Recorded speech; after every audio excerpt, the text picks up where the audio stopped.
Welcome to Wonderland, the podcast where I go down the rabbit hole to research things you may be curious about. My name is Amii, and I'll be your guide on this trip to Wonderland. Welcome back to Wonderland, my friends. I am glad you're here with me today. The rabbit hole we're going down today I think is incredibly interesting, and I only learned in the past few years that this was even a thing. Before we go down this particular rabbit hole, I want you to stop and close your eyes. Are they closed? Good. Now, picture a dog.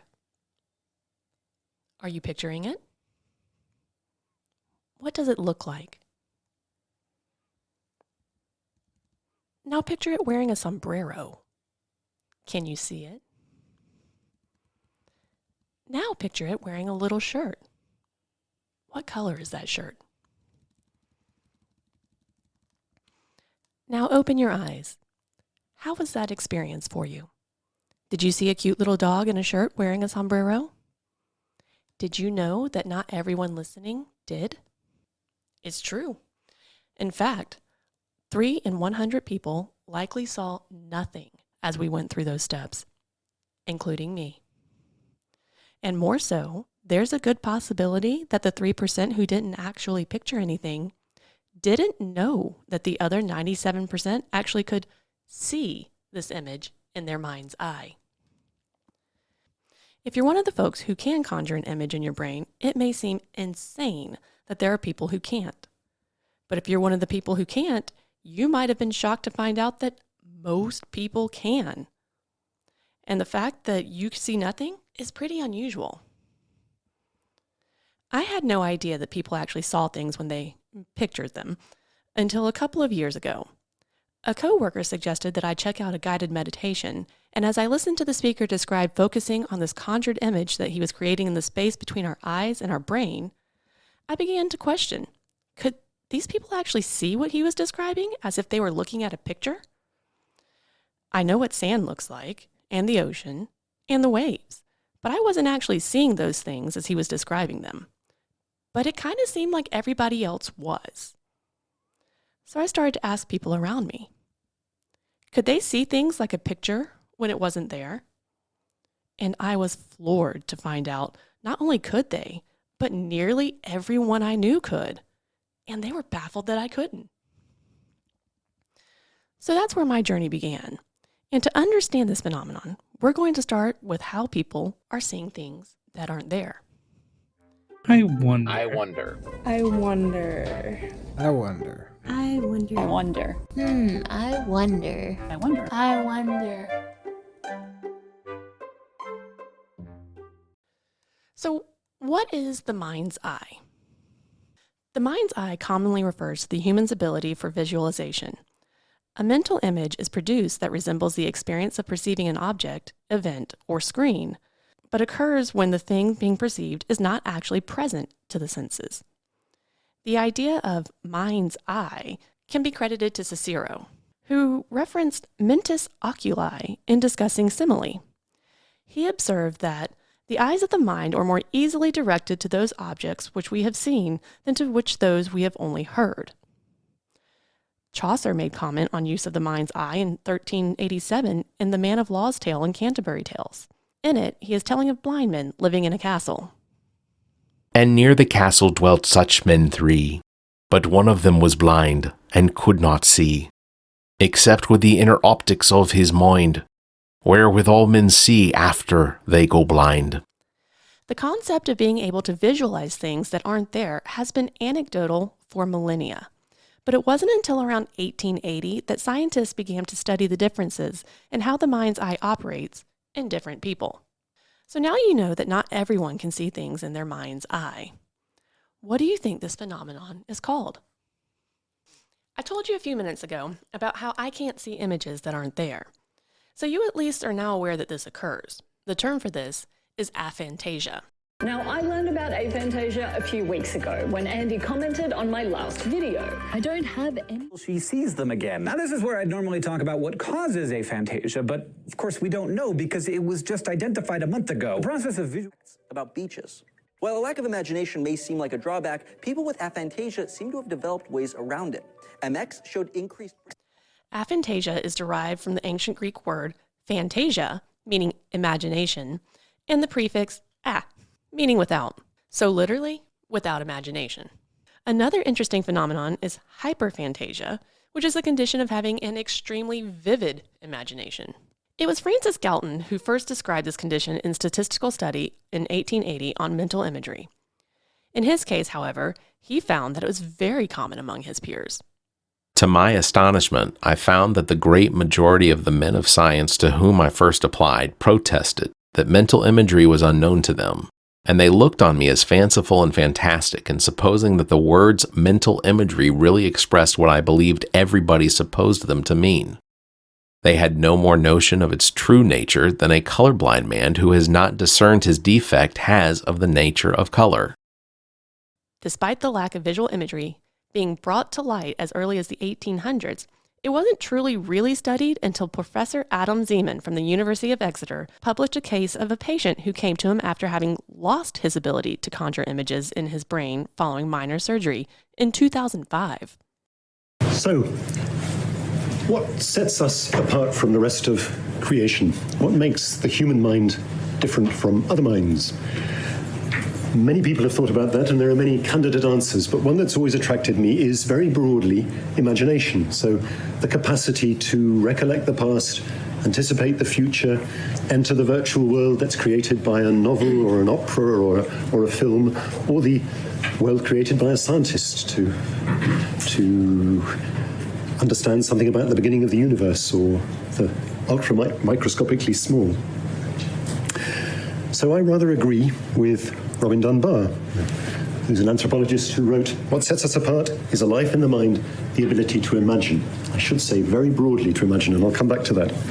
But on that background, I was intrigued when about 15 years ago, this referral letter arrived. I was working as a neurologist in Edinburgh, asking me to see someone who had lost the ability to visualize, having had it up till then. So following a procedure, an angioplasty, he'd had a procedure on his heart, he's become aware of the fact that he's now unable to imagine anything. He notes this particularly at night, when he's never been a good sleeper, previously used to imagine things to help himself get off to sleep, now can't do so, can't picture his children or his grandchildren in his mind. Zeman's publication was in 2010, and several people approached him to report that they never had the ability to visualize things. Zeman's team then published a paper on what they termed as congenital aphantasia in 2015, which renewed interest in the topic. So if you had to guess some ways that aphantasia may be diagnosed, what might you guess? On the vividness of visual imagery questionnaire, which gives you a measure of imagery vividness. Zeman utilized the Vividness of Visual Imagery Questionnaire, VVIQ, which was developed by David Marks in 1973 to evaluate the quality of mental image of 21 self-diagnosed and self-selected participants. Zeman identified aphantasics by their lack of voluntary visualizations, meaning they could potentially still have involuntary visualizations, such as dreaming.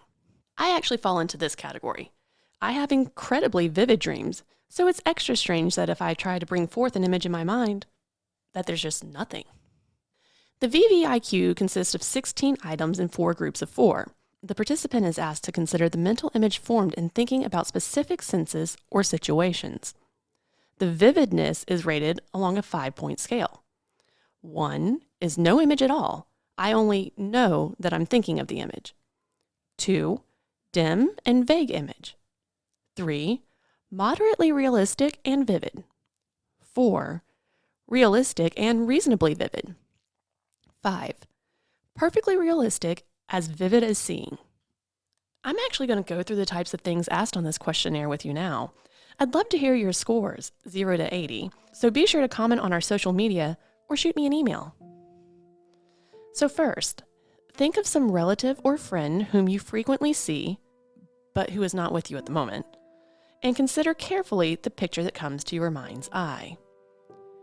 Rate, using the 1 to 5 scale I just gave you, the exact contours of the person's face, their head, their shoulders, and their body. Now, rate the characteristic poses of their head and their body language. How about the precise carriage, such as the length of their step when walking? And finally, the different colors they wear in familiar clothing. That's it. That's the first section. What did you score? Could you not bring forth an image and you rate a 0? Could you see your loved one walking, wearing their favorite t-shirt just as vividly as they were in the room with you and get a 20? For the next section, visualize a rising sun. Carefully consider the picture in your mind's eye. How would you rate your ability to see the sun rising above the horizon in a hazy sky? What about the sky clearing and surrounding the sun with blueness? Oh no, now there are clouds. A storm blows in and there's lightning. Can you see it? The storm passes and a rainbow appears. Do you see it? What did you score on this one? Could you see the whole sequence as described? Did you see anything at all? Hey, now it's time to go shopping. Think about a store you go to frequently. Think carefully about the image in your mind. Can you see the overall appearance of the store from the opposite side of the road? Now picture a display that is outside of the building or maybe in a window. Include the colors, shapes, details of individual items for sale. Do you see them? You're near the entrance now. Can you see the colors of the door? Any details about its mechanics or shape? The floor beneath your feet?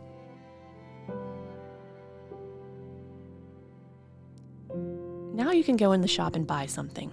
When you go to the checkout, the cashier helps you and money changes hands. What do you see? So how did that one go for you? All 0s? All 5s? A mix? Time for the last one. This time, you aren't going to imagine something that you've necessarily seen before. Picture a country scene that involves trees, mountains, and a lake. Are you picturing it?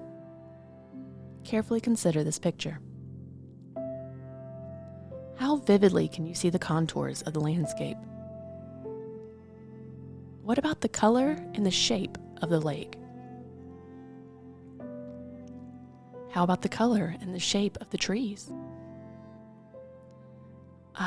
Feel that? A strong wind blows on the trees in the lake, causing reflections in the water. Can you see it?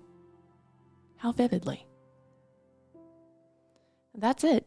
Each section you could have gotten between 0 and 20 points. We did all 4 sections, so you could have gotten up to 80 points. How many points did you get? How vivid is your mind's eye? As you can tell from the nature of this questionnaire, it's incredibly subjective. It relies upon a person's own self-assessment of what they are or are not seeing. For this reason, this method of validation has received some criticism. More recently, researchers have begun to use brain scans to find the circuitry that gives rise to aphantasia. Decision-making regions at the front of the brain send signals to regions at the back, which makes sense of information given to us from our eyes. These top-down signals can cause visual regions to produce images that aren't there. In one study, participants with self-diagnosed aphantasia, as well as some with self-diagnosed hyperphantasia, and finally a control group who claimed neither, had their brain scanned. Scientists had the volunteers let their minds wander while being scanned. Those with hyperphantasia displayed more activity in the regions linking the front of the brain to the visual centers at the back. Additional research has suggested that the pupillary dilation may also be indicative of aphantasia. In one study, participants with aphantasia and without were asked to look at bright shapes against a gray background, which caused the participants' pupils to become smaller. They were then asked to look at dark shapes after switching a light off, and their pupils became larger. Afterwards, they were asked to imagine the shapes they had seen. The expansion and constriction of their pupils for those who did not have aphantasia closely mimicked the changes that they had seen when they were literally looking at the shapes. For those who had aphantasia, little to no change was detected in pupil size when they were asked to visualize the same shapes. So the science is still out on this. Primarily, people self-diagnose whether or not they can see images in their minds. And for those who do see images, how they see those images varies pretty widely. Some folks see the image, but it's fuzzy. This is hypophantasia. Some folks see the picture clearly and vividly. This is just phantasia. And we already discussed the remainder of the folks who experience the visualizations extremely vividly, which is hyperphantasia. There is plenty of anecdotal information available, and there are some interesting hypotheses out there. One 2020 study concluded that people with aphantasia also have less vivid autobiographical memories, meaning that while their counterparts may be able to remember their wedding day like they were watching a video, people with aphantasia can remember the day. They can probably tell you who was there, what people wore, what songs they danced to, but it's more like a list of facts they committed to memory and less like watching the day in their mind. Similarly, people with aphantasia may have difficulty recognizing faces or navigating spaces. What's interesting to me about this is that I am notoriously bad at placing people who are outside of their usual setting. For example, I once had a coworker that I worked with for several months. I knew them and we were friendly. I had no problems recognizing them at work. I once saw them at a bar and they came over to say hi, and I knew that I knew them, but I didn't know from where. And I literally worked with this person several times a week. I didn't initially realize that there's a good possibility it's connected to the fact that I can't visualize anything, partly because at the time I didn't realize that other people could. So while most people store a picture of people they know, I essentially store a list of facts about that person's appearance. Brown hair, kind of wavy, green eyes, thick eyebrows, average height, a little thin, wears a blue polo, and brown Rockports. So if you change any aspect of that, it becomes more difficult for me to place them. There's also some anecdotal evidence that people with aphantasia move on more quickly because they're not subject to flashbacks or replaying tragic events in their lives. Additionally, it is not uncommon for people with aphantasia to also display characteristics of autism, including impaired social skills and decreased imagination. Aphantasia is considered a normal variation of the human experience and does not require treatment. That being said, however, it can have an impact on various aspects of a person's life, including learning. Mental imagery plays a role in learning, so some people with aphantasia may find more difficulty with some learning. As a personal example, my husband and my son are both very good at math. One day, after I had learned that I likely have aphantasia, we were helping my son with his homework, and my husband and son both began doing the problem in their head, while I wrote out the math. My son commented on it, and I said I couldn't really do math in my head well because I couldn't remember all of the numbers. Then he asked me why I didn't just put the numbers on the chalkboard in my brain so that I could remember them. And my mouth dropped. I asked my husband if he could see numbers in his mind when doing math, and he said they weren't on a chalkboard, but yes, he could see the numbers. It had never occurred to me that people could do math this way. People with aphantasia often spend much of their life not knowing that they're experiencing memories in life differently. It doesn't mean a lack of imagination, though. In fact, Ed Catmull, the former president of Pixar, announced that he has aphantasia in 2019. Several sci-fi and fantasy authors, such as Yoon-Han Lee, Mark Lawrence, and Michelle Segara, are reported to also have aphantasia. Magician and television personality Penn Jillette also experiences aphantasia. They are proof that not being able to visualize something in their mind doesn't mean they can't be creative and imaginative. Well, that's it for now, guys. The research is still out there, so there's so much more to learn about our visual memories.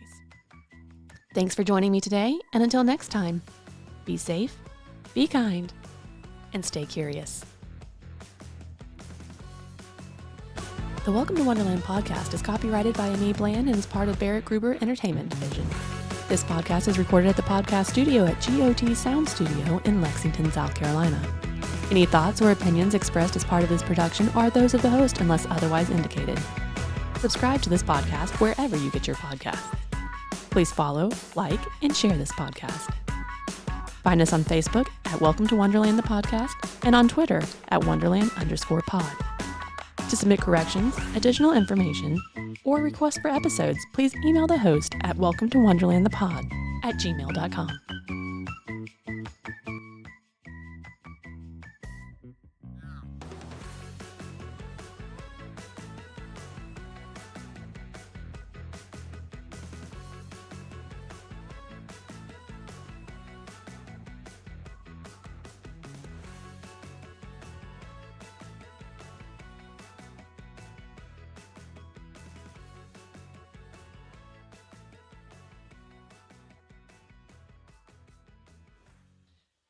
Stop recording.